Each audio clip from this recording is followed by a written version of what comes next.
ये पंच भौतिक शरीर हम लोगों को एक निश्चित समय के लिए मिला हुआ, एक निश्चित समय को हम आप नहीं जानते हैं, किंतु जिसका ये मकान है,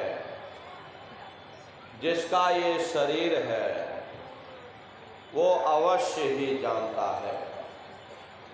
और समय पूरा हो जाने पर मकान मालिक जबरदस्ती इस मकान को खाली करवा लेगा। उस समय न जमीन जायदाद काम आएगी, ना ये धन और संपत्ति काम आएगी। जीवात्मा को निकाल करके इस शरीर से बाहर कर दिया जाएगा। ये शरीर हमारा आपका यही जमीन पर गिर पड़ेगा, क्योंकि जीवात्मा के निकल जाने के बाद में ये शरीर सिर्फ एक माटी का पुतला है, उससे ज़्यादा कुछ भी नहीं। आप इस मिट्टी के पुतले को ले जा करके शमशान भूमि पर जला करके राख कर दोगे। अरे हमारा आपका नाम, हमारी आपकी ये जात और बिरादरी, जिसके लिए हम लोग इतना लड़ते और झगड़ते थे, ये रुतबा, ये शानो शौकत उसे शमशान भूमि पर जल करके राख हो जाएगी। महात्मा प्रेम से जीवों को समझाते हैं कि भाई मिली नरदेह यह तुमको, बनाओ काज कुछ अपना और पचो मत आए इस जग में, जानियो रैन का सुपना। प्रेमी भाई बहनों, जैसे रात में हम लोग स्वप्न देखते हैं, हालांकि उस समय पर हमें स्वप्न सच मालूम पड़ता है, असली प्रतीत मालूम होता है, लेकिन जब हम लोग सुबह उठते हैं, जब हमारी आंखें खुलती हैं, तब हमें होश आता है, नहीं भाई हम तो स्वप्न देख रहे थे, ये सब भ्रम है। ठीक उसी प्रकार से ये दुनिया भी 10-20-100 साल का स्वप्न है। अब आप कहोगे हम जाग रहे, परंतु प्रेमी भाई बहनों, ऐसा हरगिज नहीं है। जिस दिन मौत का वक्त आएगा, हम लोग रोएंगे, हाय हाय करके चिल्लाएंगे कि हाय हमने सारी जिंदगी यूं ही स्वप्न में गुजार दी। जागने का समय तो अभी आया था, जो कुछ करना था अभी करना था। लेकिन प्रेमी भाई बहनों, अब पछताए होत क्या, जब चिड़िया चुग गई खेत। महात्मा प्रेम से जीवों को समझाते हैं कि भाई देह और ग्रह सब झूठा, धर्म में काहे को खपना, ये घर बार हमारा अपना नहीं, ये पराया देश है, ये सराय खाना है, ये मुसाफिर खाना है, ये शरीर भी तुम्हारा अपना नहीं है, ये भी काल का पिंजरा है, किराए का मकान है, पराया मकान है। किसी को 40-50 साल के लिए मिला और किसी को 80-90-100 साल के लिए मिल गया। जितने जितने श्वास उस मालिक ने बख्शे हैं, उसे भुगतने के बाद में हमें शरीर को यही छोड़ जाना। श्वास दुधारा नित ही जारी, एक दिन खाली चाम, प्रेमी भाई बहनों, एक तालाब पानी से चाहे कितना भी क्यों ना भरा हो, आप एक छोटी सी नाली काट कर खोल दीजिए, तालाब में छोटा सा छेद कर दीजिए, तो सारा पानी तालाब से बाहर निकल जाएगा। ठीक उसी प्रकार से हमारा ये शरीर भी श्वासों का भंडार है, और जब तक श्वासों का भंडार जारी है, हम दुनिया के काम काज में उलझे हुए, दुनिया के कारोबार में हम आप फंसे हुए, लेकिन जिस वक्त ये श्वासों का भंडार खाली होगा, हरे टेलीफोन खड़क जाएंगे, तार पहुंच जाएंगे, संदेश पहुंच जाएंगे, सब रिश्ते नातेदार, सब कुटुंब परिवार वाले, सब अड़ोस पड़ोस वाले मिनटों सेकंडों में इकट्ठा हो जाएंगे। प्रेमी भाई बहनों, जिस शरीर से तुम इतना प्रेम किया करते थे, उसे कोई एक रात भी घर में रखने को तैयार नहीं होता। कंधों पर लटका करके शमशान भूमि पर छोड़ करके आ जाते।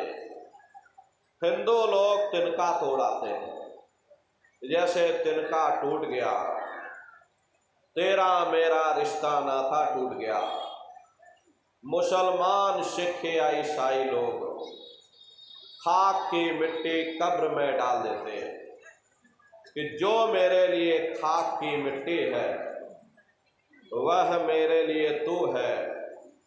मामूली कष्ट नहीं होता, मौत के समय में घनघोर पीड़ा होती है।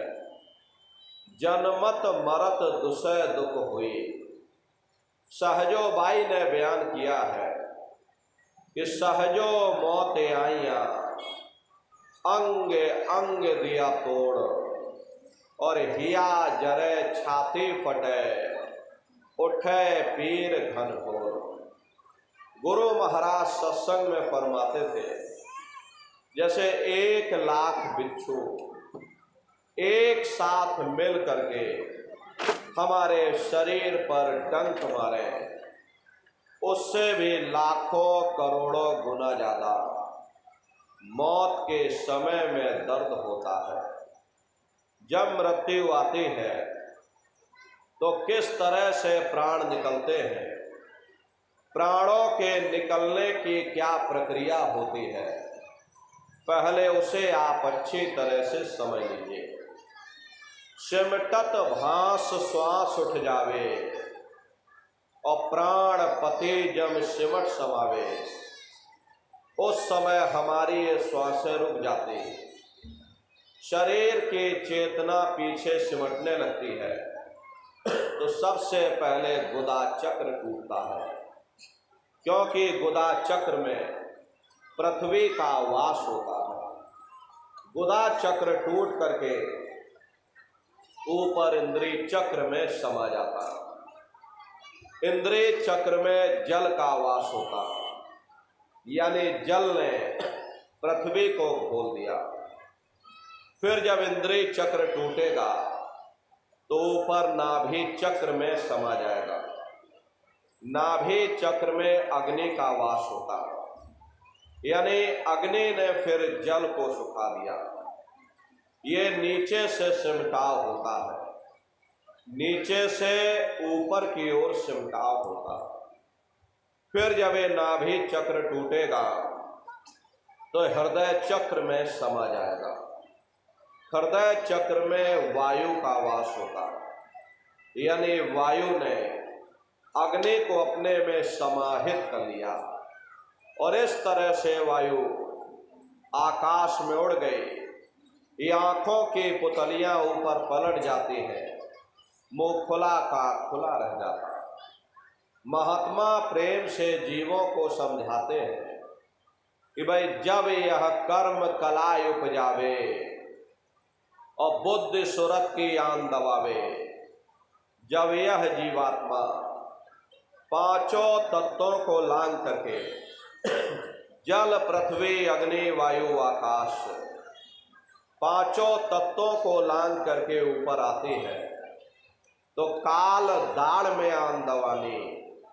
और जब ढरके नैनन से पानी, जब काल अपनी दाढ़ में दबाता है उस समय नेत्रों से पानी निकलता है। इंद्रियां टूट टूट करके चकनाचूर हो जाती, सब रिश्ते नातेदार खड़े रह जाएंगे। लगे टकटकी दिखे न भाई, और वाही समय को करे सहाय। उस समय जीव टकटकी लगाकर देखता है कि कोई मेरी मदद कर दे, कोई मेरी सहायता कर दे, कोई मुझे बचा ले। लेकिन प्रेमी भाई बहनों, सब नात रिश्तेदार खड़े रह जाते हैं, भाई बंधु सब देखते रह जाते हैं, डॉक्टर वैद्य और हकीम सब घेरे रह जाते हैं, लेकिन उस समय आपको कोई बचा नहीं पाता। यमदूत आते हैं, प्राणों की डोरी को तोड़ देते हैं और जीवात्मा को खींच करके इस शरीर से बाहर कर दिया जाता है। जैसे जीवात्मा शरीर से अलग हुई, ये शरीर हमारा मिट्टी हो जाता। फिर इस मिट्टी को एक रात अपने घर में कोई रखने को तैयार नहीं होता।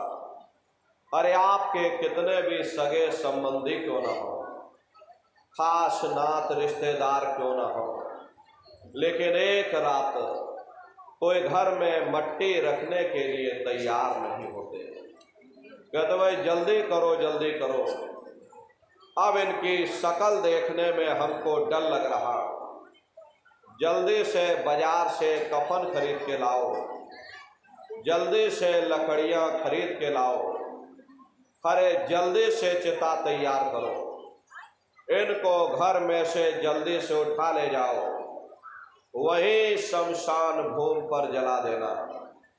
ये जो घर में इनके कपड़े लत्ते पड़े हुए, और इनके कपड़े लत्ते भी उठा ले जाओ, वही शमशान भूमि पर जला देना। जिस बिस्तर पर ये लेटे रहे, ये बिस्तर भी अशुद्ध हो गया।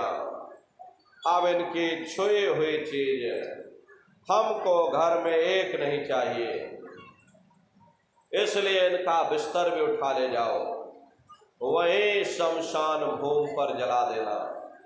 लेकिन उसने कोई सोने की अंगूठी पहनी होगी, गले में कोई सोने की चैन पहनी होगी, उसे धीरे से उतार करके जेब में रख लोगे, बस वही एक अशुद्ध नहीं होगा और बाकी सब अशुद्ध हो जाएगा।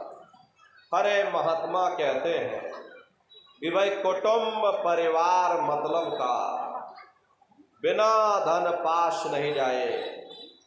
ये रिश्ते नातेदार, ये कुटुंब परिवार वाले, ये सब स्वार्थ के संगी साथी हैं। हरे प्रेमी भाई बहनों, आज तुम्हारी जेब में पैसा है तो सब जैसे तैसे तुमसे रिश्तेदारियां कायम कर लेंगे, लेकिन अगर आज जेब खाली हो जाए तो कोई किसी को याद करने वाला नहीं।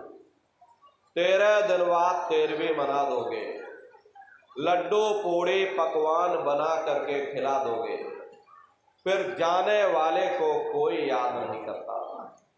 अभी बूढ़े बुजुर्गों से पूछा जाए कि भाई क्या तुमको तुम्हारे माँ बाप की याद आती है, तो कहेंगे भाई नहीं आती। अरे क्यों नहीं आती? तुम्हारे माँ बाप थे, तुमको पाला पोसा बड़ा किया, खुद बेचारे भूखे रहे होंगे, तुम्हारा पेट पाला होगा, तुमको तुम्हारे माँ बाप की याद क्यों नहीं आती?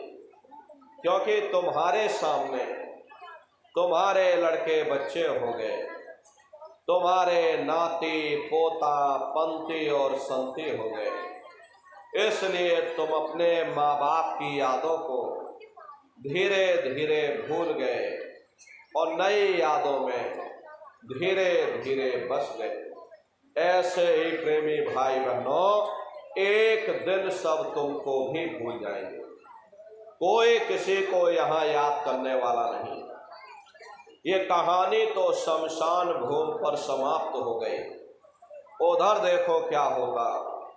तुम्हारी जीवात्मा को ले जा करके ऊपर धर्मराज की कचहरी में पेश कर दिया जाएगा।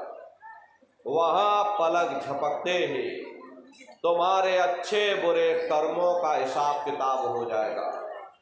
धर्मराज तुमको सजा सुना देंगे।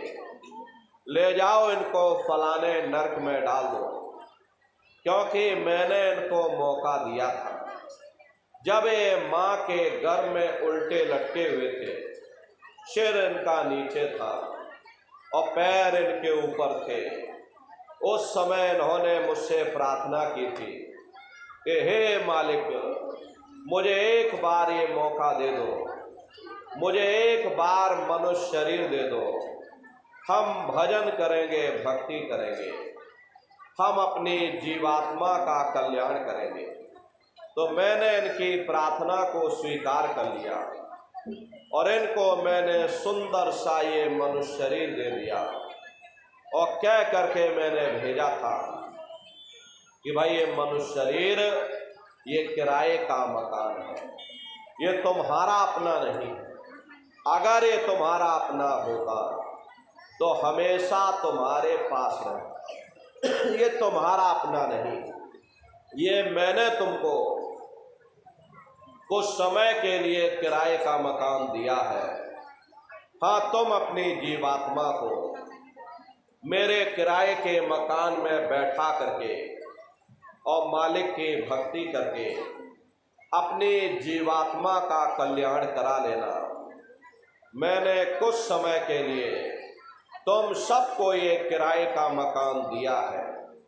जब समय पूरा होगा तो मैं अपने सिपाहियों को भेजूंगा और उस समय पर तुम मेरे मकान को खाली कर देना।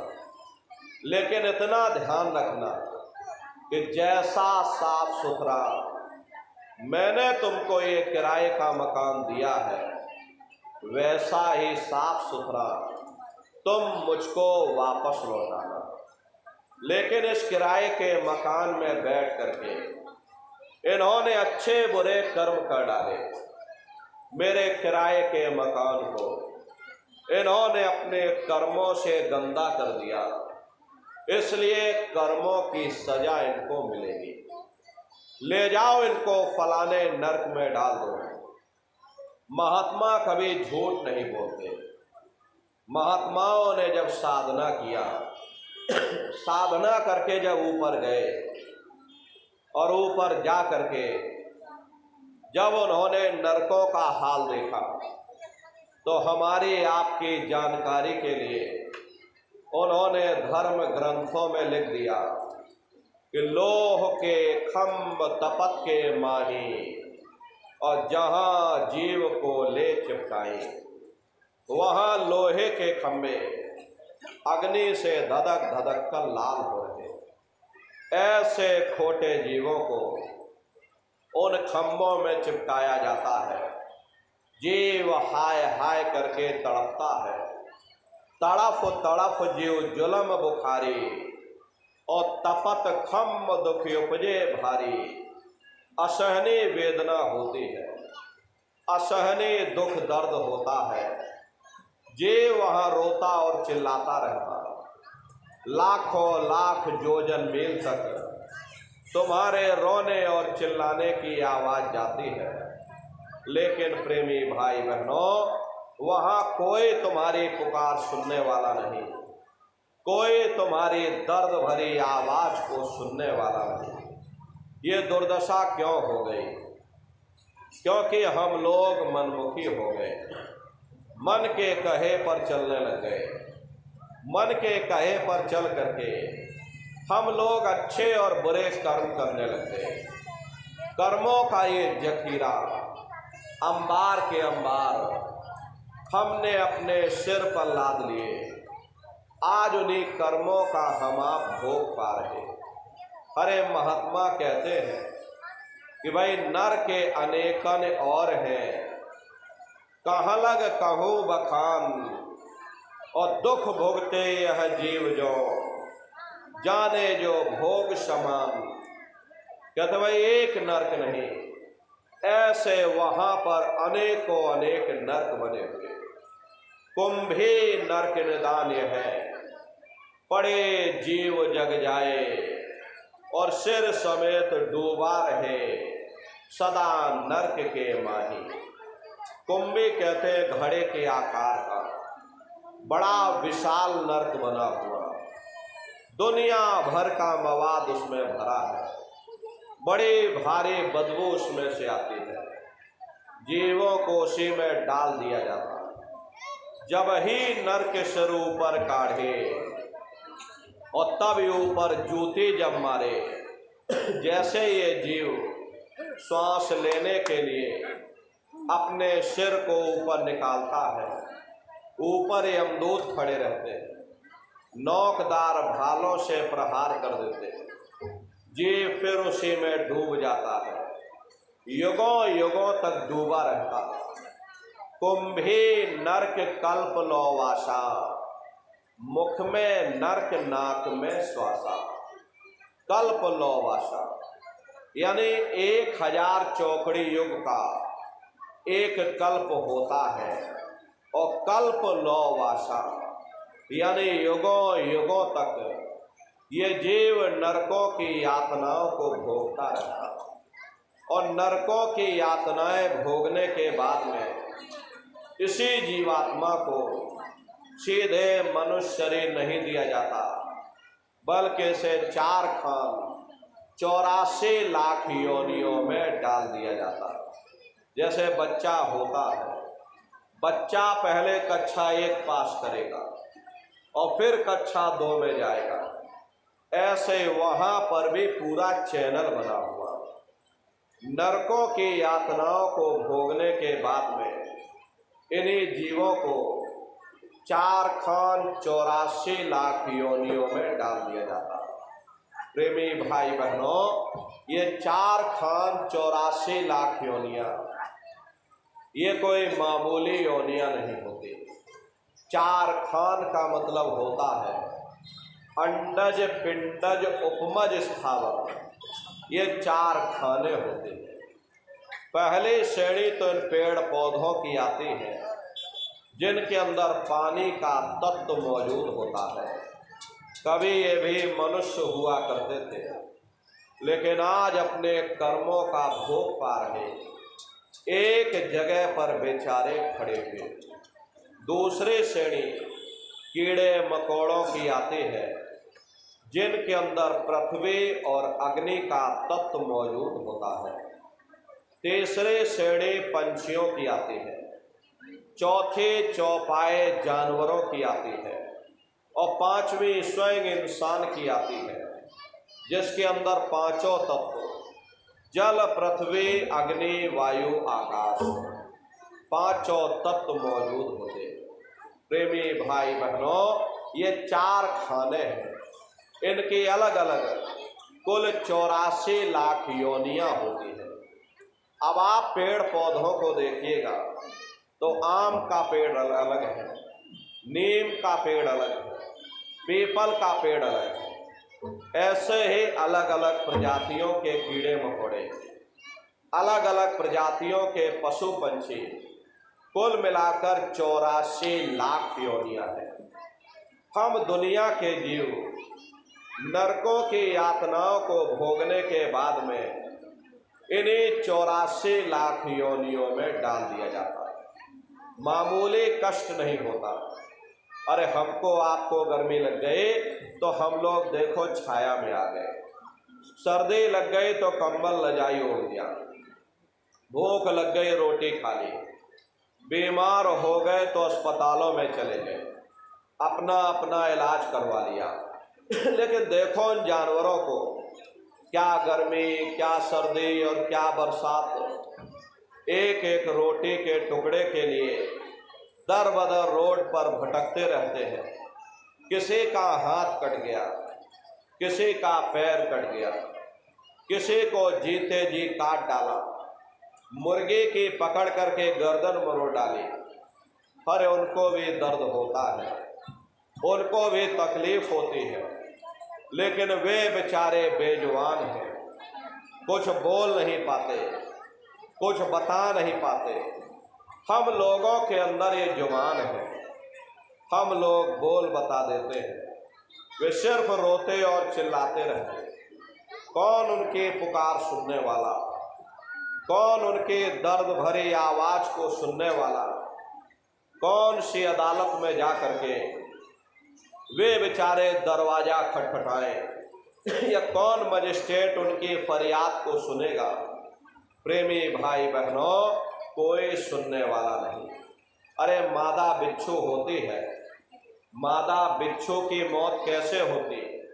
मादा बिच्छू जब अपने बच्चे को जन्म देती है तो उसी के बच्चे अपनी भूख को मिटाने के लिए अपनी माँ की पीठ पर चढ़ जाते हैं और उसी के मांस को नोच नोच करके खाते हैं। वो तड़पती रहती है, कराहती रहती है, लेकिन जब तक हड्डी हड्डी न बच जाए उसके बच्चे अपनी माँ की पीठ से नीचे नहीं उतरते। ऐसे न जाने कितने जीव जंतु इस संसार में भरे पड़े हुए। अरे कई जन्म भय कीट पतंगा, कई जन्म भय मीन कुरंगा, कई जन्म पंखी सर्प होयो, और कई जन्म हैवर वृक्ष जोयो। मिल जगदीश मिलन की बरिया, और चिरंकार यह देश सजरिया। करोड़ों करोड़ युगों से हम आप नरकों की यातनाओं को भोगने के बाद में फिर कभी कीड़े पतंगों की योनि में, कभी पेड़ पौधों की योनि में, तो कभी पशु और पंछियों की योनि में भटका खाते हैं। प्रेमी भाई बहनों, 84 लाख योनियों की सबसे जो आखिरी योनि होती है वो गाय और बैल की योनि होती है। गाय स्त्री का रूप लेती है और बैल पुरुष का रूप लेते हैं। ये 84 लाख योनियों की सबसे आखिरी योनि यानी अंतिम पायदान होता है। उसके बाद तब जाकर के हम लोगों को दोबारा फिर से मनुष्य शरीर प्राप्त होता है। इसीलिए कहा गया है कि भाई बड़े भाग्य मानुष तन पाया, कोट जन्म जब भटका खाया। कोटान कोट जन्म जन्मांतरों तक अलग अलग योनियों में भटकने के बाद में तब बड़े सौभाग्य से तुम लोगों को ये मनुष्य शरीर प्राप्त हुआ। प्रेमी भाई बहनों, लेकिन बड़े अफसोस की बात है, जैसे किसी को हीरा मिल गया, उसे हीरे की परख नहीं, उसने हीरे को गधे के गले में बांध दिया। ठीक उसी प्रकार से ये मनुष्य शरीर उत्तम से उत्तम है, लेकिन इंसान इसकी कद्र नहीं करता। खाने पीने ऐशो इशरत में अपने कीमती समय को और श्वासों की पूंजी को बर्बाद कर देता। महात्मा प्रेम से जीवों को समझाते हैं कि भाई बड़े सौभाग्य से तुम लोगों को ये मनुष्य शरीर मिला है। बड़े से बड़े देवी और देवता भी इस मनुष्य शरीर को पाने के लिए तरसते हैं, क्योंकि उन नरकों से और इन 84 से निकलने का केवल एक ही दरवाजा है, वह केवल मनुष्य का शरीर है। इसे मनुष्य रूपी मंदिर में बैठ करके हम उस परमात्मा की भक्ति कर सकते हैं। इसीलिए संतों महात्माओं ने इस पंच भौतिक शरीर को सच्चा हरि मंदिर कहकर याद किया कि हरि मंदिर यह शरीर है और ज्ञान रतन प्रकट होए, ये असली हरि मंदिर है। जब भी वो परमात्मा मिलेगा इसे हरि मंदिर के अंदर मिलेगा। इसे पंच भौतिक शरीर को गुरु नानक साहब ने नर नारायणी देह कहकर याद किया। ये वो देह है जिसमें नारायण स्वयं विराजमान है। वो नारायण जब भी मिलेंगे तुम्हें तुम्हारे अंदर मिलेंगे। यही कबीर साहब ने लिखा है कि जो तिल माही तेल है, जो चकमक में आग, और तेरा साईं तुझ में, और जाग सके तो जाग। जिस तरह से तिल में तेल होता है, पत्थर में अग्नि होती है, ठीक उसी तरह से वो मालिक हरेक के घट घट में, हरेक के वजूद के अंदर बैठा हुआ। यही आपकी धर्म पुस्तकों में भी लिखा है कि अरे मोको का ढूंढे रे बंदे, मैं तो तेरे पास में, और ना तीरथ में ना मूरत में, मैं तो हूँ विश्वास में। ना मैं तीरथ में मिलूँगा, ना मैं मूरत में मिलूँगा, ना मैं अन्य किसी कर्म कांड में मिलूँगा, ना मैं ग्रंथों में मिलूँगा, ना मैं पोथियों में मिलूँगा, और ना ही मैं किताबों में मिलूँगा। चाहे सारी उम्र बैठ करके तुम अखंड रामायण पढ़ते रहो, पर मैं जब भी मिलूँगा तो मैं तुम्हारे अंदर मिलूँगा। प्रेमी भाई बहनों, बड़ी सीधी सी बात है। ये अगर खाना बनाने की किताब सारी उम्र बैठ करके पढ़ते ही रहोगे कि भाई खाना ऐसे बनता है और खाना वैसे बनता है, खाने में नमक डाला जाता है और खाने में तेल डाला जाता है, तो कभी तुम्हारा पेट नहीं भर सकता। जब तक आप खाना बनाओगे नहीं, उसे स्वयं खाओगे नहीं, कभी तुम्हारा पेट नहीं भर सकता। हम वेदों की निंदा नहीं करते, हम ग्रंथों की निंदा नहीं करते, हम गीता कुरान और बाइबल की निंदा नहीं करते। अरे वेद शास्त्र गीता कुरान और बाइबल कहते हैं कि मनुष्य के अंदर अंड खंड ब्रह्मांड है, स्वयं वो परमात्मा इसके अंदर बैठा। चलो अंदर चलो, अंदर चल करके उस परमात्मा का दर्शन दीदार करो। यही प्रेमी भाई बहनों आपकी धर्म पुस्तकों में लिखा। यही अन्य महात्माओं ने कहा वे परमात्मा कहीं बाहर नहीं, वो तुम्हें तुम्हारे अंदर मिलेगा। अपने वजूद के अंदर जा करके उस परमात्मा की खोज करो। इसके लिए संतों महात्माओं ने केवल 3 साधन बताए। साधन 3 सार्य वर्णे, और साधन सब थोथे मान। अब सवाल ये उठता है, भाई आखिर हम अपने अंदर जाकर उस परमात्मा की खोज कैसे करेंगे? तो इसके लिए महात्माओं ने केवल 3 साधना बताई, सुमरन, ध्यान और भजन। सुमरन कहते हैं मालिक को याद करना, ध्यान कहते हैं अपनी दृष्टि को एकाग्र करना, और भजन कहते हैं कान में उंगली डाल करके उस शब्द को सुनना, उस नाम को सुनना, उस आवाज को सुनना जो मालिक के घर से आवाज आ रही है। प्रेमी भाई बहनों, ये सुरत शब्द नाम योग की साधना है। संतों का जो इतिहास रहा, जितने भी संत महात्मा फकीर इस धराधाम पर आए, सभी महात्माओं ने सुरत शब्द नाम योग की साधना की। सबसे पहले कबीर साहब आए, कबीर साहब ने सुरत शब्द नाम योग की साधना शुरू की।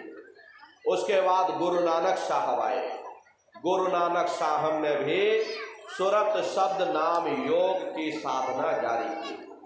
उसके बाद और भी महात्मा आए, कबीर, नानक, दादू दरिया, भीखा, रविदास, पलटू, जगजीवन। चित्रकूट में आप चले जाइए, देखिए गोस्वामी जी महाराज जिन्होंने रामचरित्र मानस बनाई, उन्होंने भी सुरत शब्द नाम योग की साधना जारी की। राजस्थान की धरती पर देखो मीराबाई हुई, सहजोबाई हुई, उन्होंने भी उस मालिक को पाया तो सुरत शब्द नाम योग की साधना करके पाया। सुरत कहते हैं जीवात्मा को और शब्द कहते हैं उस आवाज को जिसको पकड़ करके ये जीवात्मा ऊपर से नीचे आई है। प्रेमी भाई बहनों, शब्द को पकड़ करके ये जीवात्मा ऊपर से नीचे आई तो शब्द को ही पकड़ करके ये जीवात्मा नीचे से ऊपर जाएगी और कोई दूसरा विकल्प नहीं है। हम लोग ऊपर से नीचे कैसे आए, हमारा इतिहास क्या है, तो अपने इतिहास को पहले जानिए कि आखिर हम हैं कौन, कैसे यहाँ पर संसार में आ गए, कैसे अपने घर वापस पहुँचेंगे, संसार में आ करके कैसे हम लोग फंस गए। तो जरा संक्षिप्त में आप समझिए। पहले यहाँ कुछ नहीं था, पहले ना हम थे ना आप थे, न ये जमीन थी ना ये आसमान था, न देवी थे और ना देवता थे। तो पहले कौन था? आपके धर्म पुस्तकों में लिखा है एक अनी अनामा अभि सच्चिदानंद प्रभु धामा।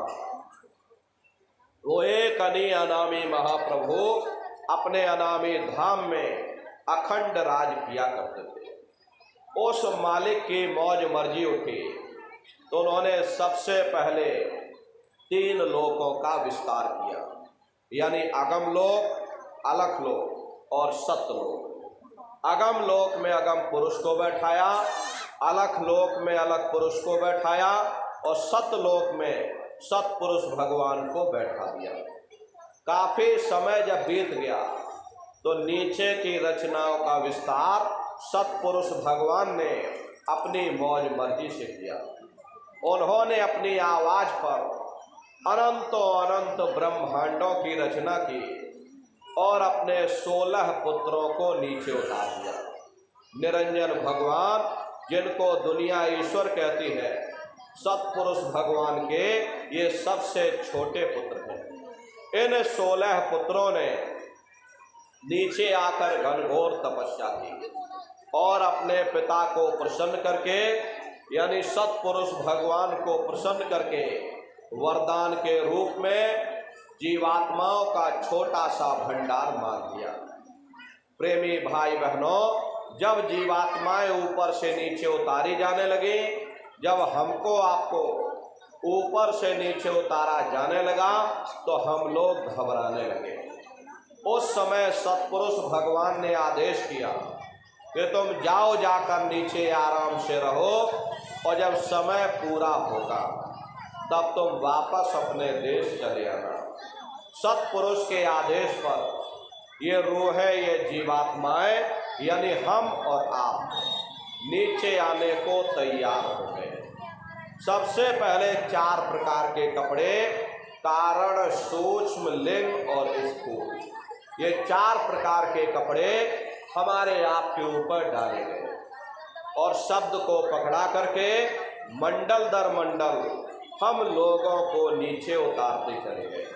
और इसी मृत लोक में, इसी स्थूल शरीर में, दोनों आँखों के मध्य भाग में हम लोगों को यहाँ पर बैठा दिया। जब जीवात्माएं ऊपर से नीचे आ गई, उस समय पर सतयुग का समय था। सतयुग योगी सब विज्ञानी और करे हरे ध्यान तरह भव प्राणी।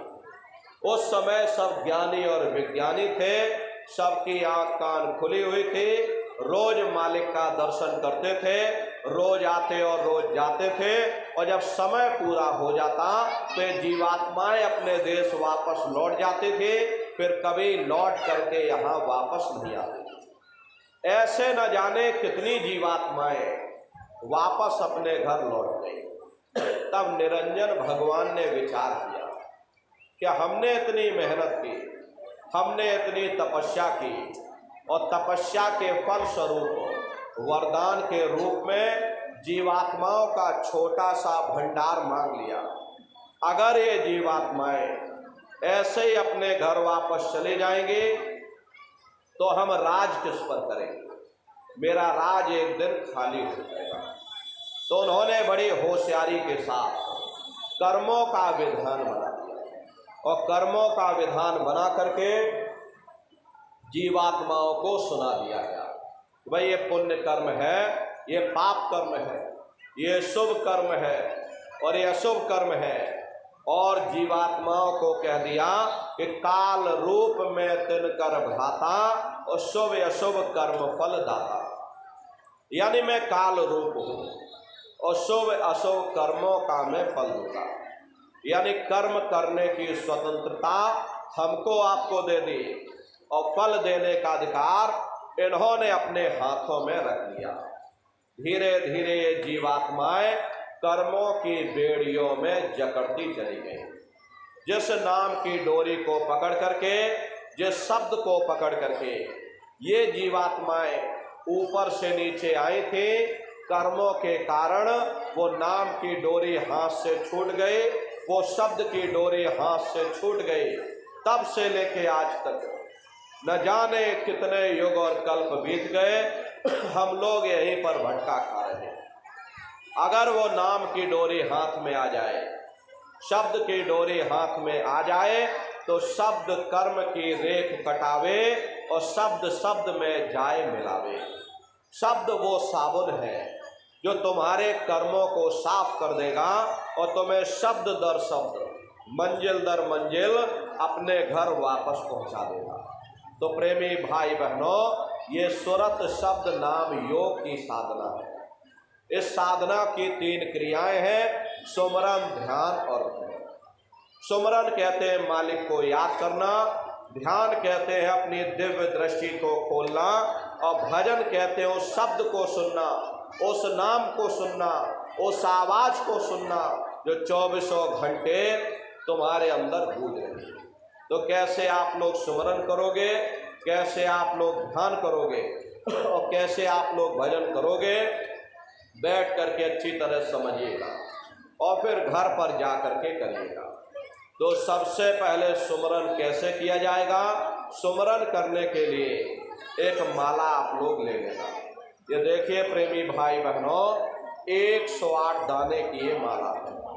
अपने अपने घरों में बैठ करके बाहर से अपनी आँख को बंद कर लेना और दोनों आँखों के मध्य भाग में अपने ध्यान को रोक करके और दाने दाने पर जय गुरुदेव नाम का उच्चारण करिएगा।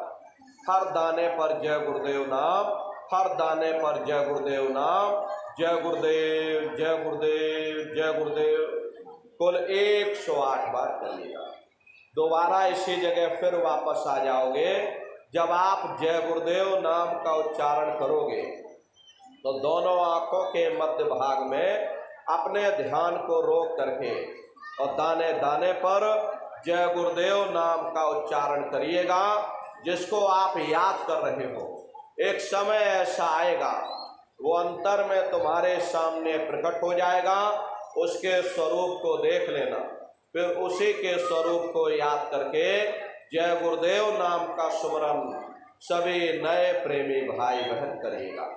दूसरी बार फिर यहीं से जय गुरुदेव नाम का सुमरन, तीसरी बार फिर यहीं से जय गुरुदेव नाम का सुमरन। इस तरह से कुल 8 बार जय गुरुदेव नाम का सुमरन सभी नए प्रेमी भाई बहन करिएगा। 8 बार करने के बाद ये माला आप रख देना। प्रेमी भाई बहनों, ये जय गुरुदेव नाम किसी साधारण इंसान का नाम नहीं, ये स्वयं उस अनामी महाप्रभु का नाम है। समय समय पर संत महात्मा अपने अपने समय पर आकर के अपनी साधना के द्वारा उस मालिक के नाम को जगाते हैं, उस मालिक के नाम को सिद्ध करते हैं। जैसे कबीर साहब आए, उन्होंने साहिब नाम सिद्ध किया। गुरु नानक साहब आए, उन्होंने वाह गुरु नाम सिद्ध किया। गोस्वामी जी महाराज आए, उन्होंने राम नाम सिद्ध किया। मीराबाई आए, उन्होंने गिरधर नाम सिद्ध किया। सूरदास जी महाराज आए, उन्होंने श्याम नाम सिद्ध किया। इसी तरह से हमारे गुरु महाराज जय गुरुदेव नाम सिद्ध करके गए। जय गुरुदेव नाम का जहाज लगा कर गए। अगर इस जहाज पर सारी दुनिया बैठेगी, ये जहाज सारी दुनिया को पार करेगा। नए जीवों के लिए नामदान की प्रक्रिया को और सरल से सरल किया गया। वरना बहुत से पुराने पुराने प्रेमी बैठे हैं और अगर उनसे पूछ लिया जाए कि भाई जरा नाम रूप स्थान गाजे बाजे बता दो, वो तक भूल जाते। अब इतने पुराने हो करके आज तक याद नहीं कर पाए तो बड़ा भारी दोष लगता है। इसीलिए नए जीवों के लिए ये रास्ता और सरल से सरल किया गया। बहुत से बगैर पढ़े लिखे लोग बैठे हैं, बूढ़े बुजुर्ग बैठे हैं, बच्चे बच्चियां बैठे हैं। अच्छी तरह से आप लोग समझ जाओ और सुमरन ध्यान भजन कर सको। इसीलिए प्रेमी भाई बहनों इस रास्ते को और सरल से सरल किया। एक है साध है सब सद है और सब साध है सब जाए। पहले अपने गुरु की उंगली पकड़ लो, क्योंकि गुरु तुम्हारा सच्चा रहमत है। गुरु बिन भव निज तरह न कोई। गुरु के बगैर कोई भी जीवात्मा इस भव सागर से पार नहीं जा सकती।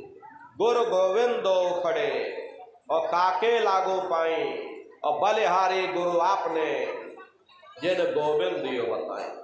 महिमा उन्हीं की है जिन्होंने गोविंद को लिखा दिया। इसीलिए कहा जाता है कि भाई गुरुर ब्रह्मा गुरुर विष्णु और गुरुर देवो महेश्वर और गुरुर साक्षात पर ब्रह्म तस्मै श्री गुरुवे नमः।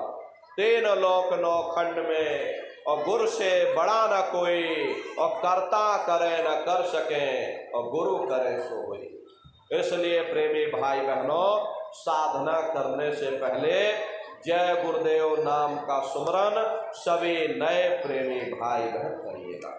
सुमरन करने के बाद में फिर आप ध्यान पर बैठिएगा।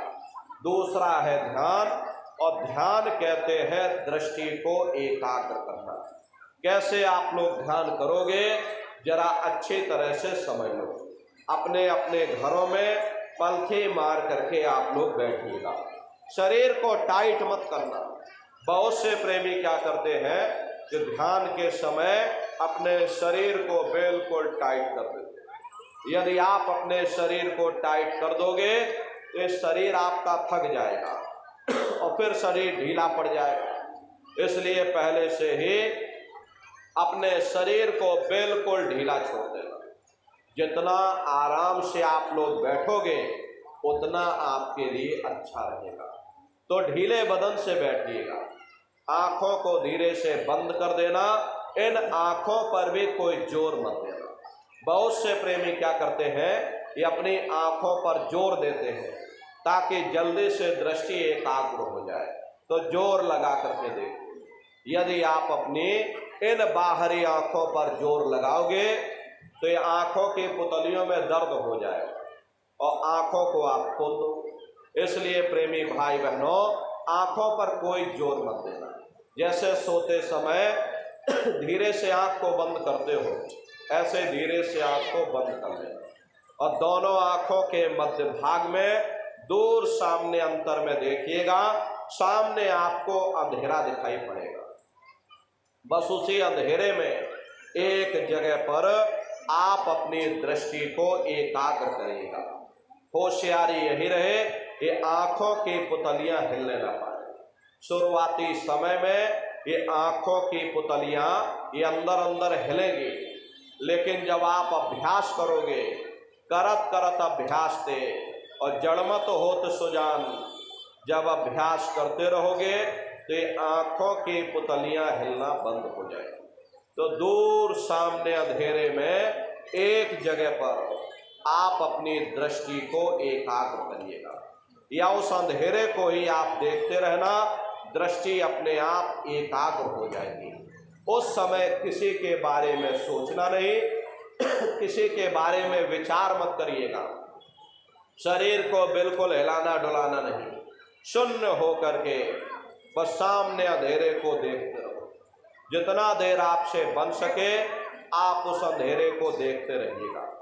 देखते देखते देखते देखते आपकी दृष्टि अंधेरे में एकाग्र हो जाएगी। और जैसे ही आपकी दृष्टि उस अंधेरे में एकाग्र होगी तो सुई की नोक के बराबर काले में भी काला बिंदु, बड़ा चमकीला बिंदु होगा, तारे की तरह चमचम चमचम चमकेगा, वो सामने आपको दिखाई पड़ जाएगा। जब वो चमकदार बिंदु सामने दिखाई पड़ जाए तब आप अपनी दृष्टि को उस बिंदु पर एकाग्र करिएगा। जब आप अपनी दृष्टि बिंदु पर एकाग्र करोगे तो बिंदु के चारों तरफ से बड़ा भारी प्रकाश निकलेगा, चक्र की तरह से बहुरंगी प्रकाश होगा, इंद्रधनुष की तरह से वो प्रकाश धीरे धीरे बड़ा होता चला जाएगा। साधक इतना मोहित हो जाता है कि बिंदु को तो छोड़ देता है और दाएं बाएं प्रकाश को देखने में लग जाता है। जब आप दाएं बाएं प्रकाश को देखने में लग जाओगे, क्योंकि प्रकाश उस बिंदु से निकल रहा और आपने बिंदु को छोड़ दिया, प्रकाश को देखने में लग गए तो प्रकाश भी गायब हो जाएगा, वो बिंदु भी गायब हो जाएगा, फिर अंतर में अंधेरा छा जाएगा, फिर आपको उतनी मेहनत करनी पड़ेगी। इसलिए दाएं बाएं बिल्कुल मत देखिएगा। आपका निशाना उस बिंदु पर टिका रहे जिसमें से वो प्रकाश निकल रहा, वही बिंदु दरवाजा है, वही बिंदु खिड़की है, उसी को हरि का द्वार यानी कि हरिद्वार कहा गया। बहुत विशाल वो दरवाजा है। ये संसार कुछ नहीं है, ऐसे लाखों संसार इकट्ठे करके एक साथ दरवाजे के अंदर डाल दिए जाए पता तक नहीं चलेगा। इतना विशाल वो हरि का द्वार तुम्हारे अंदर बना हुआ है। तो वो बिंदु आपको दिखाई पड़ेगा और जब वो बिंदु दिखाई पड़ जाए तब आप अपनी दृष्टि को उस बिंदु पर एकाग्र कर देना। जब आप अपनी दृष्टि बिंदु पर एकाग्र कर दोगे तो वो बिंदु फट जाएगा, वो दरवाजा खुल जाएगा, ये शिव नेत्र खुल जाएगा, ये दिव्य दृष्टि खुल जाएगी और आप दरवाजे के अंदर दाखिल हो जाओगे। एक बार प्रेमी भाई बहनों ये दिव्य दृष्टि खुल जाए, फिर क्या भूत क्या भविष्य और क्या वर्तमान कोई भेद आपसे गुप्त नहीं रहेगा। लाखों वर्ष पहले क्या हुआ था और भविष्य में क्या होने वाला है, अरे आप बैठ करके ध्यान में सब कुछ देख सकते हो। तो यह है ध्यान करने का तरीका। और तीसरा है भजन। गाने बजाने का नाम भजन नहीं है, नाच गाना ढोल मजीरा का नाम भजन नहीं है।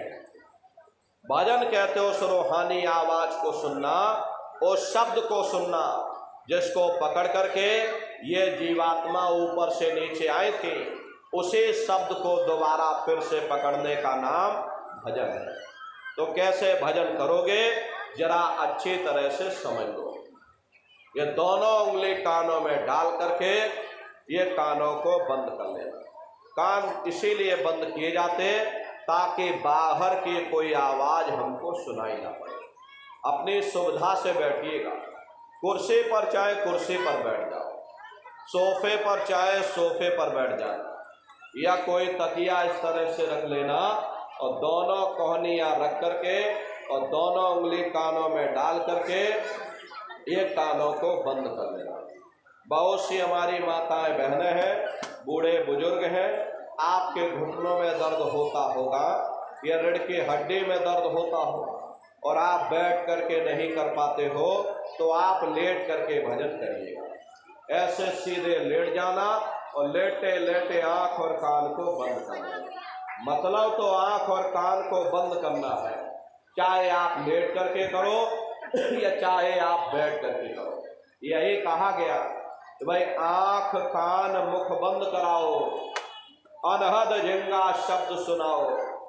यानी पहले अपनी आँख को बंद करो, अपने मुख को बंद करो, दोनों उंगली कानों में डाल करके ये कानों को बंद कर लो और ऊंचे से ऊंचा ध्यान दे करके उस आवाज को सुनने की कोशिश करो। प्रेमी भाई बहनों, जब आप अपने कानों को बंद करके और ऊंचा ध्यान दे करके गौर से सुनोगे तो आपको ऐसा अनुभव होगा कि कहीं सीटी जैसी आवाज हमारे कानों में बज रही।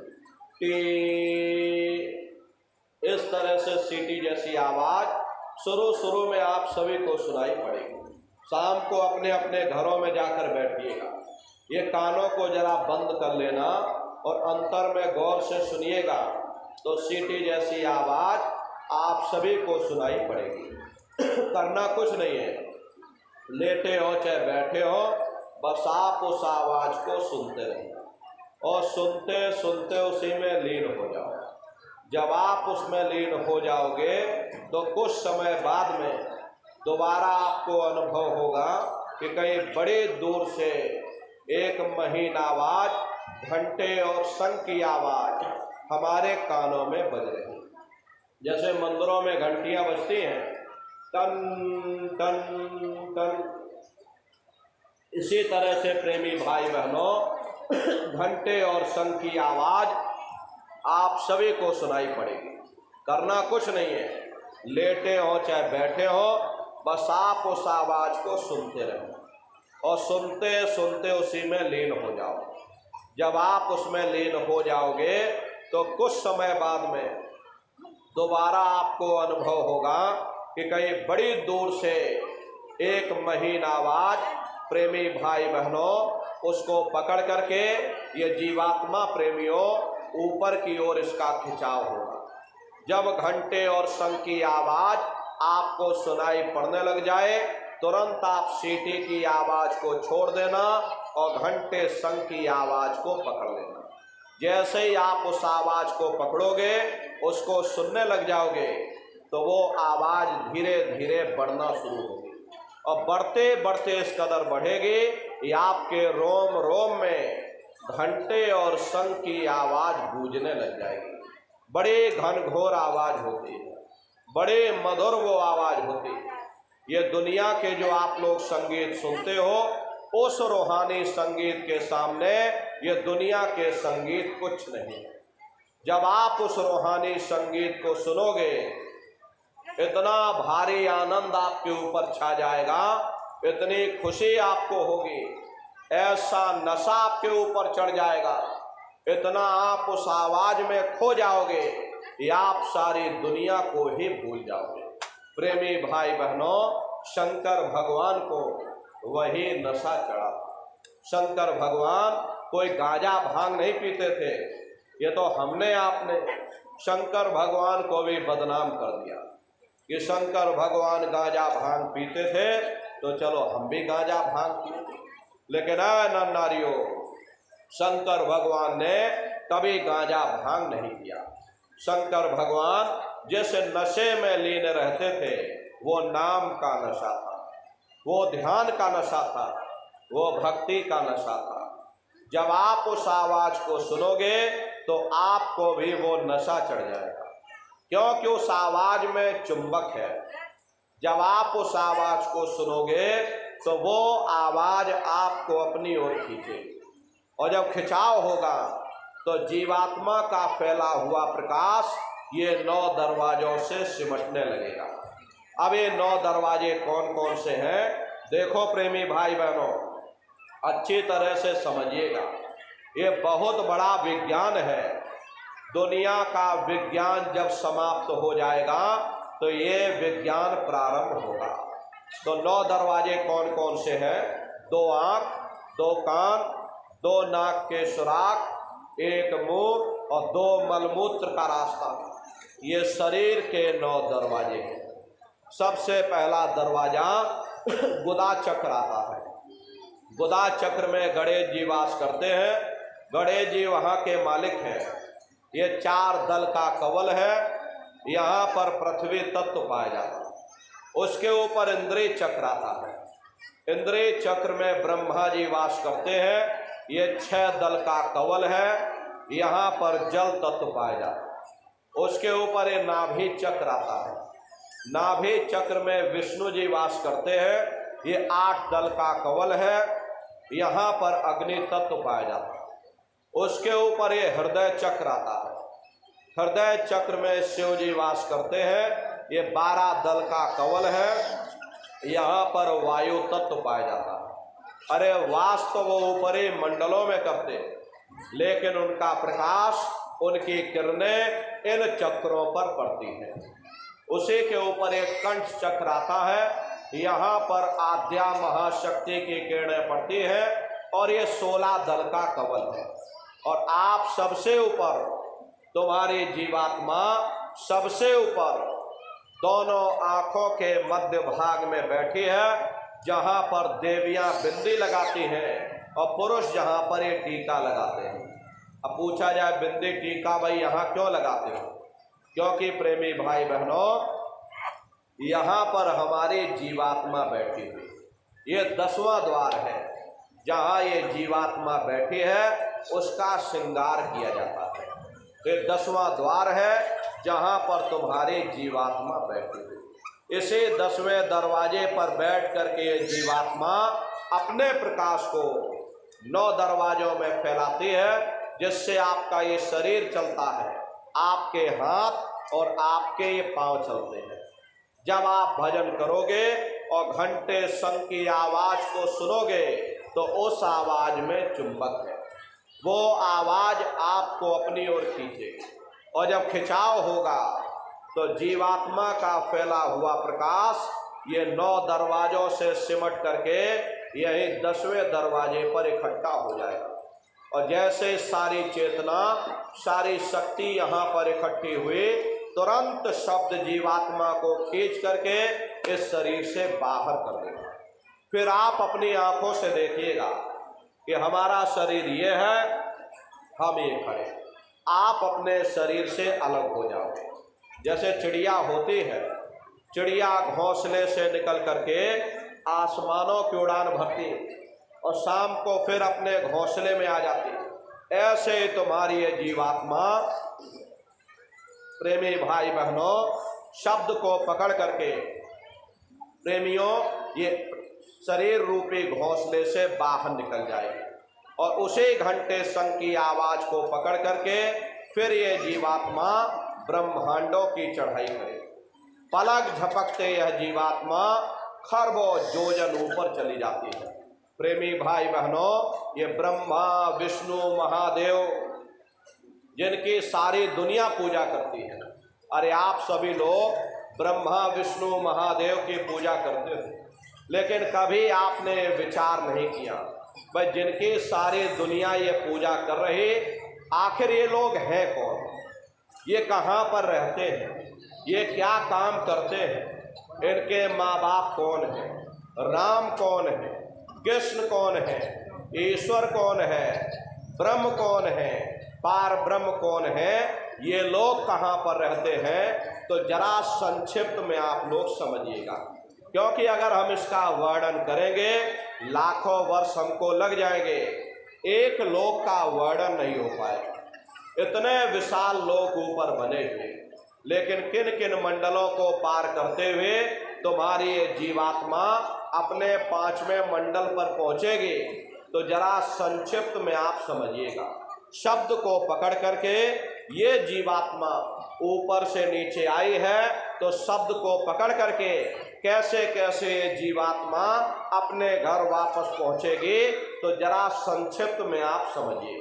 जब आप भजन करोगे और घंटे शंख की आवाज को पकड़ करके जब आप शरीर रूपी घोंसले से बाहर निकल जाओगे, तो उसी घंटे शंख की आवाज को पकड़ करके ये जीवात्मा ब्रह्मांडों की चढ़ाई करेगी। पलक झपकते यह जीवात्मा खरबों योजन ऊपर चली जाती है। ये चांद सूरज सितारों को पार करने के बाद सबसे पहले जो आपको लोक मिलेगा उसे महात्माओं ने शिवलोक कहा। शिवलोक तमोगुणी स्थान है, वहाँ के मालिक शिव जी है, वो पार्वती जी के साथ उस लोक में विराजमान है। चेतन धार जो ऊपर से नीचे आ रही, जिसे महात्माओं ने गंगा कहा, वह अपना केंद्र बिंदु शिवलोक को बनाती है। इसीलिए शिव जी की जटा में यह गंगा दर्शाई जाती है। इस लोक में असंख्यों जीवात्माएं रहती हैं और ये सभी जीवात्माएं शिव स्वरूप में मौजूद होती है। जब आप वहाँ पर पहुँचोगे और शिव जी का जब प्रत्यक्ष दर्शन करोगे तो आपका स्वरूप भी शिव के समान यानी शिव स्वरूप हो जाएगा। जो शक्तियाँ शिव जी को प्राप्त होती हैं वही शक्तियाँ साधक को भी प्राप्त हो जाती हैं। प्रेमी भाई बहनों, शिव जी का दर्शन करने के बाद फिर तुम्हारी ये जीवात्मा दूसरे मंडल के शब्द को पकड़ करके फिर ऊपर की ओर चढ़ाई करेगी। उसी के ऊपर ब्रह्मा जी का लोक आता है। ब्रह्मा जी का लोक वो रजोगुणी स्थान है। वहाँ के मालिक ब्रह्मा जी हैं। वो गायत्री, सावित्री और सरस्वती के साथ उस लोक में विराजमान है। वहाँ पर वेद ध्वनियाँ सदा उस लोक में उच्चारण होती रहे। और ब्रह्मा जी का दर्शन करने के बाद फिर उसी घंटे शंख की आवाज को पकड़ करके फिर जब आप ऊपर चढ़ोगे उसी के ऊपर विष्णु लोक आएगा। विष्णु लोक वो सतोगुणी स्थान है। वहाँ के मालिक विष्णु जी हैं। उनका बड़ा मनमोहक स्वरूप है। उनकी 4 भुजाएं हैं और चारों भुजाओं में शंख, गदा, पद्म और चक्र सुशोभित है। और आप क्षीर सागर में लक्ष्मी जी के साथ विराजमान हैं। ये तीनों देवता ब्रह्मा, विष्णु और महादेव अपने अपने लोक में बैठ करके राज कर रहे हैं। एक रचयिता है जो जीवों को रचता है, एक पालनहार है जो जीवों को पालता है, एक संहार करता है जो जीवों को नष्ट कर देता। ये उनका काम है। उनके पिता ने उनको ये जिम्मेदारी इस संसार को चलाने की सौंप रखी है। तो प्रेमी भाई बहनों, एक का काम है घड़े को बनाना, एक का काम है घड़े की सुरक्षा करना और एक का काम है घड़े को तोड़ देना। और इनकी जो माता है वो आद्या महाशक्ति है। ब्रह्मा, विष्णु, महादेव लोक के ऊपर वो आद्या महाशक्ति का लोक आता है। और उसी लोक को पार करने के बाद सबसे पहला देश पड़ता है, या यूँ कह लीजिए कि पहली राजधानी पड़ती है, जैसे महात्माओं ने सहस्रदल कवल कहा, वो राजधानी है। ये ब्रह्मा, विष्णु, महादेव के जो लोक है उस राजधानी के अंतर्गत आने वाले जिले हैं। आप इस तरह से समझिए जैसे आपके उत्तर प्रदेश की राजधानी लखनऊ है, लखीमपुर खीरी आपका जिला है, इसी तरह प्रेमी भाई बहनों वो सहस्रदल कवल राजधानी है। राजधानी का जो मालिक है वो निरंजन भगवान है। ये ब्रह्मा, विष्णु, महादेव ये निरंजन भगवान के ही पुत्र हैं। और ये आद्या महाशक्ति ये निरंजन भगवान की अर्धांगिनी है। और निरंजन भगवान स्वयं तीनों लोकों के मालिक हैं। उन्हीं को त्रिलोकीनाथ कहा जाता है। हिंदू उन्हीं को परमात्मा कहते हैं, मुसलमान उन्हीं को खुदा कहते हैं, ईसाई उन्हीं को गॉड कहते हैं। ये जल एक है। अब जल को चाहे आप पानी कह लो, चाहे आप नीर कह लो, या चाहे आप वाटर कह लो, इसी तरह प्रेमियों वो परमात्मा भी एक है। हम लोग लफ्जों के झगड़े में उलझे हुए। घंटे और शंख की आवाज जो हर इंसान के अंदर गूंज रही, वो आवाज उन्हीं के मुखार बिंद से हो रही। ये वही निरंजन भगवान है जिन्होंने तपस्या करके वरदान के रूप में जीवात्माओं का छोटा सा भंडार मान लिया। प्रेमी भाई बहनों, निरंजन भगवान का जो स्वरूप है वो ज्योतिष स्वरूप है। 1000 बाती की अखंड ज्योति वहाँ पर बराबर जल रही। हम आप यहाँ मंदिरों में ज्योत जलाते हैं। इस ज्योत में तेल की जरूरत पड़ती है और बाती की जरूरत पड़ती है, लेकिन वो अखंड ज्योति वहाँ पर ऐसी जल रही जिसमें ना तेल की जरूरत है और ना बाती की जरूरत है। पलटू साहब ने जिक्र किया है कि उल्टा कुआ गगन में तिस्में जरे चिराग और तिस्में जरे चिराग, बिना रोगन बिन बाती और 6 ऋतु 12 मास जरत रहे दिन राती। और सतगुर मिले जो होए ताहि की नजर में आवे और बिन सतगुर नहीं कोई वाह को दर्शावे। वो अखंड ज्योति ऐसी है जिससे पूरा ब्रह्मांड प्रकाशवान होगा। जितने भी अवतारी शक्तियां आई, राम आए, राम को वहीं से नीचे उतारा गया। इसीलिए उस देश को अयोध्या नगरी या कौशलपुर देश कहा गया। गोस्वामी जी महाराज जब साधना करके वहां पहुंचे, तभी गोस्वामी जी महाराज ने रामचरितमानस में लिख दिया। रामचरितमानस में गोस्वामी जी महाराज ने जो भी लिखा है वो सब अंतर का भेद लिखा है, बाहर का कुछ नहीं लिखा, वो सब अंतर का भेद लिखा।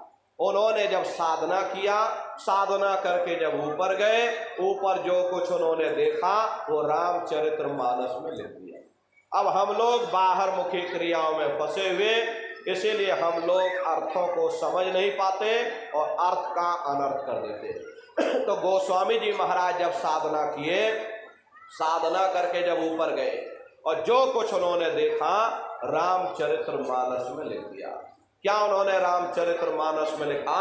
देखिए गोस्वामी जी महाराज लिखते हैं कि मोद्यो नैन त्रिशत में भयो पुन चितवत कौशलपुर गयो। जब मैंने अपने बाहर की आंख बंद की, मेरी अंतर की आंख खुल गई और मैं क्या देख रहा हूं, मैं कौशलपुर देश में पहुंच गया। मोहे विलोक राम मुस्काई, मुझे देख करके राम भगवान प्रसन्न हो गए। उन्होंने ऊपर जाने का मुझे रास्ता दे दिया और मैं ऊपर जा करके क्या देख रहा हूं, उधर माज सुन अंडज राया, देखे बहु ब्रह्मांड निकाया, अति विचित्रता लोक अनेका और रचना अधिक एक तेका। विचित्र विचित्र भात के वहां पर लोग बने हुए, एक से बढ़कर एक सुंदर सोने के वहां पर महल बने जिनकी शोभा अवर्णीय है।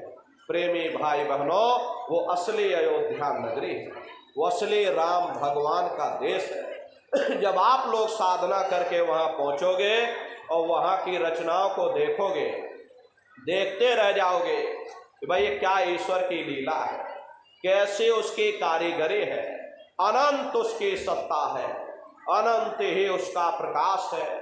अरे प्रेमी भाई बहनों, उसी आनंद को पा करके बड़े बड़े राजे महाराजाओं ने अपने राजकाज पर ठोकरें मार दी और जंगलों में जा करके नंगे हो करके नाचने लगे। इतना आनंद, इतनी खुशी उन साधकों को होती है। मीराबाई को जब ये दौलत मिल गई, मीराबाई ने राजपाट छोड़ दिया और मीराबाई कहने लगी, मैं मिल जाए पाए पीऊ अपना और तब मेरे पीर बुझाने, और मीरा सूरत शब्द सहलानी।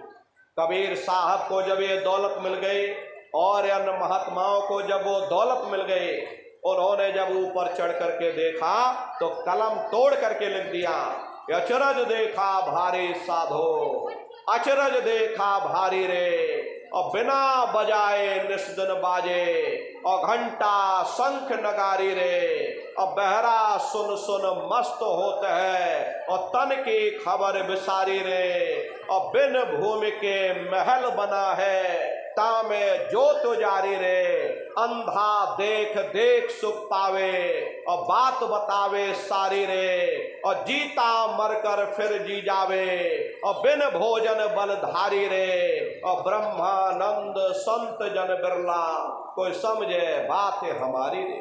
प्रेमी भाई बहनों, वो असली अयोध्या नगरी है, वो राम भगवान का असली देश है।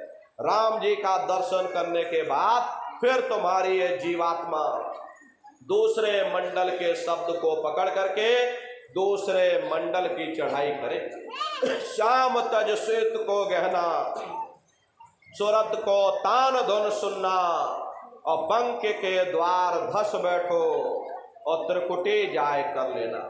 उसी के ऊपर दूसरा देश आता जिसे महात्माओं ने त्रिकुटी देश कहा। वहाँ के जो मालिक हैं वो ब्रह्म है, वहीं से मन और माया की उत्पत्ति हुई, वहीं से तीन गुण, रजोगुण, तमोगुण, सतोगुण, तीनों गुणों की उत्पत्ति वहीं से हुई। ये जो आपके वेद हैं प्रेमी भाई बहनों, वेदों को सारी दुनिया पढ़ती है, वेदों की भी उत्पत्ति उसी स्थान से हुई है। महात्मा कहते हैं कि भाई त्रिकुटी महल में विद्या सारा, घनहर गरजे बजे नगारा और लाल वरण सूरज उजियारा। वहाँ पर दो धुने, बादलों की गर्जन और मृदंग की आवाज उस लोक में गूंजती रहती है। जैसे पहले स्थान पर राम भगवान के देश में घंटे और शंख की आवाज गूंजती है, ऐसे दूसरे मंडल पर यानी कि ब्रह्म के देश में बादलों की गर्जन और मृदंग वहां पर बजता रहता। ओम का जाप बराबर वहां होता रहता। ब्रह्म का जो स्वरूप है लाल वरण सूरज उजियारा। ये सूरज कुछ नहीं है, ऐसे तुम लाखों लाख सूर्य इकट्ठे करोगे तो वहां का एक सूर्य बनेगा। प्रेमी भाई बहनों, ब्रह्म का जो स्वरूप है वो सुबह के लाल सूर्य के समान है, इसीलिए वहां का पूरा ब्रह्मांड लाल है। जहां तक आपकी निगाह जाएगी ब्रह्म देश में चारों तरफ आपको लाल ही लाल नजर आएगा। महात्मा जब साधना करके वहां पहुंचे तभी महात्माओं ने लिख दिया, लाली मेरे लाल की जित देखो तो लाल, और लाली देखन में गई और मैं भी हो गई लाल। वो पूरा ब्रह्मांड ही लाल है। तो जितने साधक वहां पहुंच जाते उन सभी को योगेश्वर कहा जाता है। योगेश्वर ऐसे नहीं बनते हैं प्रेमी भाई बहनों, जो ब्रह्म स्थान तक पहुंच रखते हैं उन्हीं को योगेश्वर कहा जाता है। जैसे व्यास जी हुए, वशिष्ठ जी हुए, वाल्मीकि जी हुए, इन सब की पहुंच वहीं तक थी। इसीलिए कहा गया कि वाल्मीकि भय ब्रह्म समाना। जब इनकी जीवात्मा वहां पहुंची और जब इन्होंने ब्रह्म का साक्षात्कार किया तो इनका स्वरूप भी ब्रह्म के समान यानी ब्रह्म स्वरूप हो गया। तो जितने साधक वहां पहुंच जाते उन सभी को योगेश्वर कहा जाता है। योगेश्वर भगवान श्री कृष्ण उसी देश में वास करते हैं। ये जो ब्रह्म देश है वो श्री कृष्ण भगवान का ही देश है और श्री कृष्ण भगवान वहीं पर रहते हैं। ये बाहर की जन्माष्टमी नहीं है जो आप लोग मनाते हो, अरे तो आप नकल करते हो। महात्माओं ने कहा था भाई सही मायने में तुम जन्माष्टमी कब मनाओगे, जब तुम्हारी ये जीवात्मा 5 तत्वों जल पृथ्वी अग्नि वायु आकाश 5 तत्वों और 3 गुण रजोगुण तमोगुण सतोगुण 5 तत्व और 3 गुणों से परे हो करके ब्रह्म देश में पहुंच करके जब कृष्ण भगवान का दर्शन कर लोगे तब सही मायने में जन्म अष्टमी मनाई जाएगी। वहाँ कृष्ण भगवान का दर्शन करने के बाद फिर तुम्हारी ये जीवात्मा तीसरे मंडल के शब्द को पकड़ करके और तीसरे मंडल की चढ़ाई करेगी। आगे पहुंची सुन झंकार, ररंकार धुन सुनी पुकार, आगे श्वेत सुन है भाई, मान सरोवर पैठ नहाई। उसी के ऊपर तीसरा देश आता जिसे महात्माओं ने सुन्न देश कहा, उसी को रारंग देश कहा जाता, उसी को अक्षर और नेति कहा जाता। वहाँ के जो मालिक हैं वो रारंग पुरुष यानी कि पर ब्रह्म पुरुष है। वहाँ किंगरी और सारंगी 2 धुनें उस लोक में गूंजती रहती और पार ब्रह्म पुरुष का जो स्वरूप है वो पूर्णमासी के चंद्रमा के समान बड़ा ही मनमोहक स्वरूप है। इसी स्थान पर प्रेमी भाई बहनों एक बहुत बड़ा अमृत का सरोवर बना है जिसे महात्माओं ने मान सरोवर कहा। जब तुम्हारी ये जीवात्मा उस मान सरोवर में स्नान कर लेगी तो जन्म जन्मांतरों के तुम्हारे ये मैले पाप कर्म साफ हो जाएंगे। अरे यहाँ के पानी से तुम्हारे कर्मों की सफाई नहीं होने वाली। ये बाहर का पानी तुम्हारे शरीर के मैल को धो सकता है, लेकिन जो पापों का मैल है, जो ये अंतःकरण में ये जो कर्मों की गंदगी आपने जमा कर रखी है, वो जब साफ होगी जब आप तीसरे मंडल पर पहुंच करके उस गंगा में डुबकी लगाओगे। उसमें स्नान करने के बाद ये जीवात्मा हंस रूप हो जाती है। हंसन मिले हंसा हो जाए, मिले जो अमी हारा है। जीवात्मा का खुद का प्रकाश वो समृद्ध के सरोवर में स्नान करने के बाद 16 सूर्य के बराबर हो जाता। तब फिर यही जीवात्मा चौथे मंडल के शब्द को पकड़ करके और चौथे मंडल की चढ़ाई करती है। 2 पर्वत के संग निहारो और भंवर गुफा ते संत पुकारो। 2 पर्वतों को पार करने के बाद वो बड़ा सुंदर देश आता है, जिसे महात्माओं ने भंवर गुफा कहा। वहाँ के जो मालिक है वो सोहंग पुरुष है। वहाँ बंशी यानी मुरली की मधुर ध्वनियाँ सदा उस लोक में उच्चारण होती रहती है।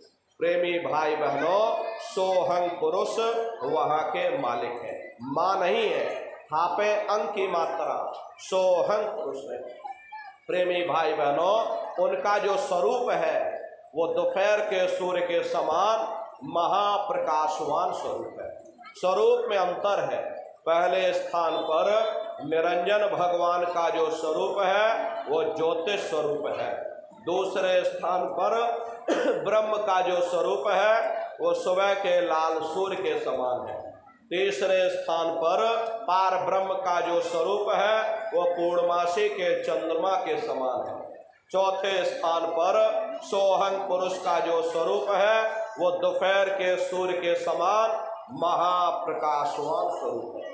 वहाँ के धनी का दर्शन करने के बाद ताके परे धाम सतनामा और बीन बजे सतलोक ठिकाना। सोहंग देश के ऊपर वो 5वां देश आता है, जिसे महात्माओं ने सचखंड देश कहा। वो सचखंड देश अजर अमर अविनाशी सदा एक रस रहने वाला देश है। वहाँ न काल है, न कर्म है, न दुख है, न संताप है, न पुण्य है, न पाप है। जो जीवात्माएं वहाँ पहुँच जाती हमेशा के लिए जन्म मरण के बंधनों से आजाद हो जाती। वहाँ के जो मालिक हैं वो सत्पुरुष भगवान हैं, जिनके रोम रोम में खरबों खरब सूरज चांद सितारे प्रकाशवान।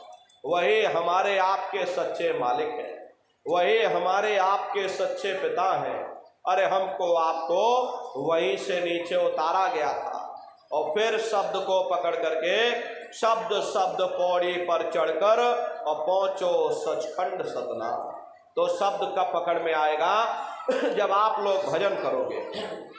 अब भजन कैसे किया जाएगा जरा अच्छी तरह से समझ लो।